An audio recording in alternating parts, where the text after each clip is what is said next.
Menteri Hukum Supratman Andi Atas menyatakan RUU Perampasan Aset menjadi perhatian Kabinet, termasuk Kementerian Hukum, usai Presiden Prabowo menyetujui RUU Perampasan Aset. 267 anggota DPR bolos lagi. Sidang paripurna cuma hadir 48 orang. Ini mereka pada ngapain? Kira-kira kok nggak ikut sih? Masa sidang paripurna DPR hari ini yang bolos sampai 267 orang, guys? Teman-teman, mari kita bicara jujur. Kok bisa ratusan orang absen?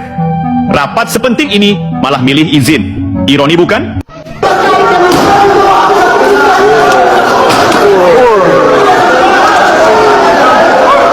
Saat rapat di gedung DPR membahas tentang RUU Perampasan Aset bagi yang korupsi, Bapak itu membanting kursi dan buku karena aspirasi dan pendapatnya ditolak oleh pimpinan.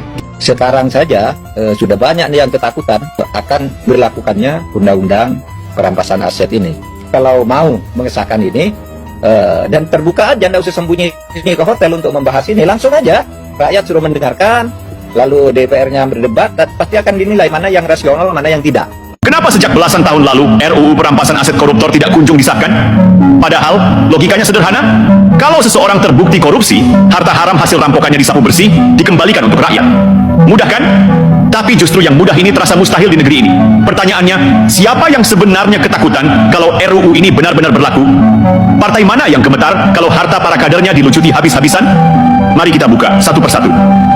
Kasus EKTP, proyek triliunan rupiah yang harusnya untuk rakyat, malah jadi ladang bancakan elit politik. Nama-nama besar disebut di persidangan. Ganjar Pranowo, Puan Maharani, Pramono Anung, semua dari PDIP. Ada yang disebut menerima miliaran, ada yang disebut menerima ratusan ribu dolar. Fakta persidangan jelas, jejak digitalnya ada. Tapi apa yang terjadi? Bebas melenggang. Lanjut ke kasus BTS 4G, kerugian negara 8,03 triliun rupiah. Disebut-sebut saham perusahaan yang terlibat 9,9% dimiliki oleh suami Puan Maharani, Hapsoro Sukmono Hadi. Tapi lagi-lagi yang kena hanya direkturnya, bukan pemilik sebenarnya. Ironis bukan? Kalau RUU Perampasan Aset disahkan, aset-aset itu bisa langsung dirampas, bukan hanya menjerat boneka di lapangan. Rakyat harus sadar, selama RUU ini tidak disahkan, para koruptor masih bisa pesta pora dengan uang pajak kita. Selama ini rakyat hanya dibuai janji manis politisi di media mainstream, sementara fakta di balik layar ditutup rapat. Jangan mau lagi dibodohi. Karena ini bukan sekadar soal hukum, tapi soal keadilan. Apakah hukum tajam ke bawah, atau berani juga tajam ke atas? Ingat baik-baik, kekuatan rakyat adalah kekuatan tertinggi. Politisi bisa sembunyi di balik partai, bisa sembunyi di balik kursi kekuasaan, tapi mereka tidak bisa sembunyi dari amarah rakyat.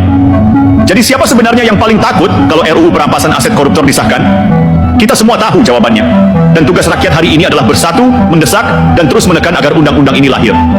Karena hanya dengan itu kita bisa pastikan, tidak ada lagi pesta pora dari uang rakyat.